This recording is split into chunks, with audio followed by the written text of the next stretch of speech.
The flowers were already wilting when I noticed the card. Red roses, 12. Perfect symmetry. Too careful.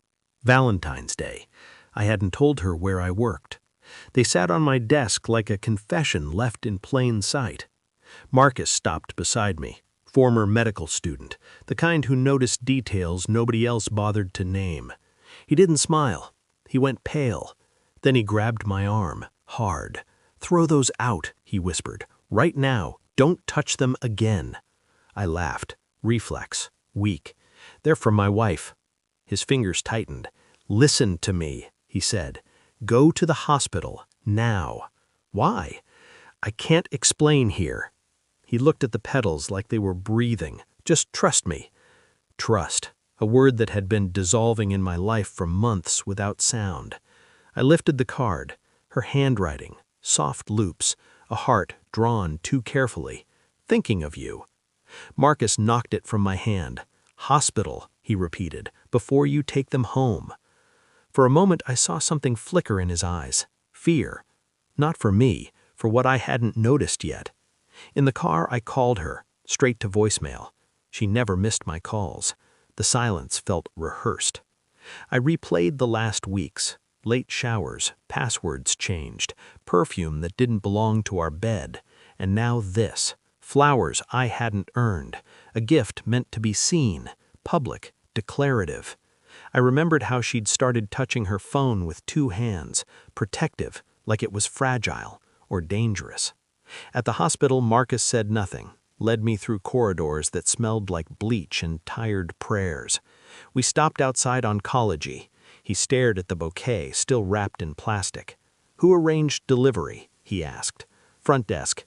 "Who signed?" I checked the card again. Only her name. No florist stamp, no receipt, no trace. Too clean. He exhaled slowly. "There's a compound used sometimes in personal deliveries," he said. "Absorbs through skin, causes delayed organ failure. Looks natural." My mouth went dry. "You're saying—" "I'm saying someone didn't want you to take these home." I pictured them on our table, her watching me trim the stems, her smile, careful, measured. I realized then the flowers weren't affection, they were timing. I didn't confront her. I thanked her. She sounded relieved. That scared me more. I started watching, counting, tracking. Her phone lit at 11:47 every night, always one message, always deleted. She visited a yoga studio that didn't exist. Her perfume changed. So did her pulse when I entered a room. I followed her once, just once. She met a man outside a clinic, white coat, wedding ring. They didn't kiss. They exchanged envelopes. That hurt more. Money is intimate. So are secrets. Marcus tested the petals. Traces of a cardiac glycoside, enough to kill slowly, quietly, natural causes.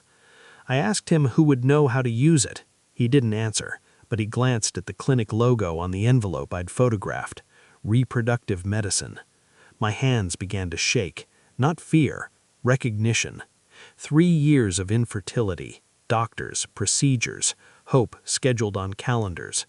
I ran a private DNA test on the samples I still had frozen, old ones, the kind couples keep in quiet drawers, just in case. The results took 3 days. I slept like a stranger in my own bed. She held me tighter than usual, like someone afraid of losing property. The report arrived at dawn. I read it twice, then a third time, slowly. The child she'd miscarried last year wasn't mine. Genetic markers. Perfect clarity. I felt nothing at first, then a strange calm, like stepping out of a burning building and realizing the heat had been your home. That evening I placed the envelope on the table, between us. No words. She opened it, read. Her breath collapsed. The sound was small, animal. "Explain," I said. She tried. Names, loneliness, mistakes, love. She didn't mention the poison, didn't mention the flowers, so I slid the lab report from oncology across the table. Her face emptied. The man from the clinic. Her lover. the one who specialized in fertility, the one who'd helped her conceive, and then tried to remove the obstacle. Me. "I wanted a clean life," she whispered. I nodded. "Without witnesses." I didn't call the police. Not yet. I invited him to dinner, told her I forgave everything. She believed me. That hurt almost as much as the betrayal. When he arrived, I served wine from my cellar. I watched his hands, steady, surgeon's calm.